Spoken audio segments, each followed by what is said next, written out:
Okay guys, today I'm going to show you how to get a music visualizer, audio visualizer on your Corsair Strafe RGB or other Corsair keyboards. So what you're going to want to get is something called the Corsair Effects Engine, and that's CEE for short, like Q, but it's made by someone named Emily Maxwell, I believe. So you're going to get it from the forums of Corsair, and I'm going to leave the link in the description. So you're going to click on this and it's going to download. Once you download it, you're going to open up the zip and you're going to take this folder and you're going to drag it into your desktop. Since I've already done that, I'm going to go here. We're going to open up this folder. And before we open Corsair Effects Engine, we're going to want to close the Q software. So we're going to do Control Alt Delete. Now we're going to go to find Corsair Utility Engine.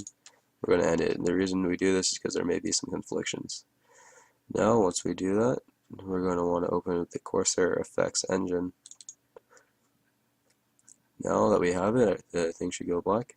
And you're going to want to have these settings, so you can change it by clicking on the X's to make them checked. So you're going to want to have checked Minimize System Tray. You can have Start with Windows if you want to start with Windows. What you're going to really want is 16.4 million colors, otherwise it won't work. You're going to have your keyboard model. It supports all of these.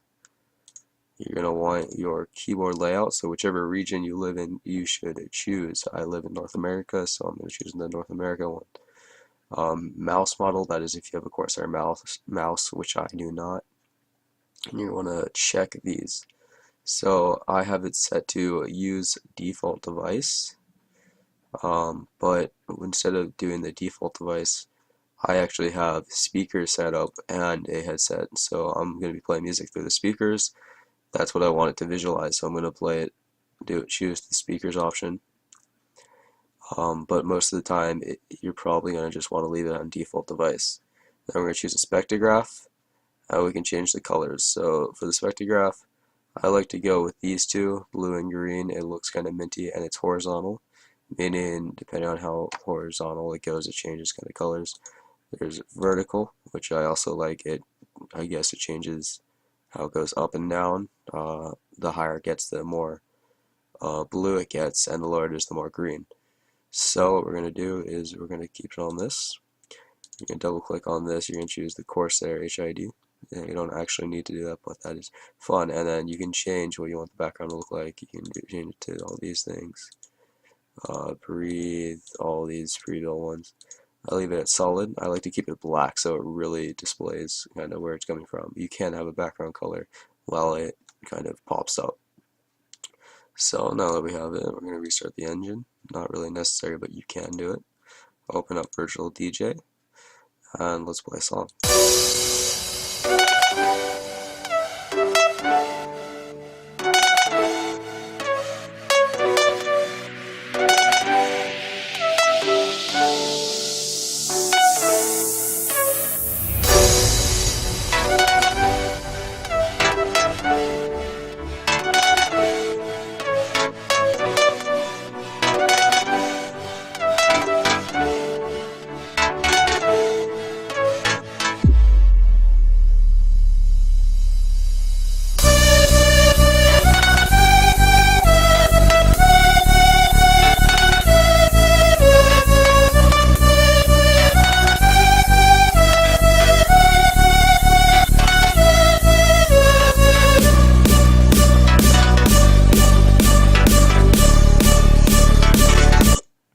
Alright, so we're going to stop that. Also, another thing to keep in mind is when you have this open, you can also change kind of where it's going to go.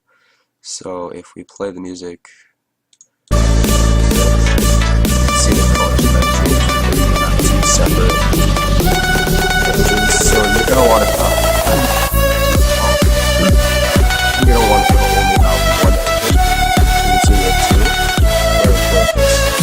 That's when it stops. They can flip if you have two separate text engines. So we're going to lower the so you want to do is you can change the range if you want. So let's go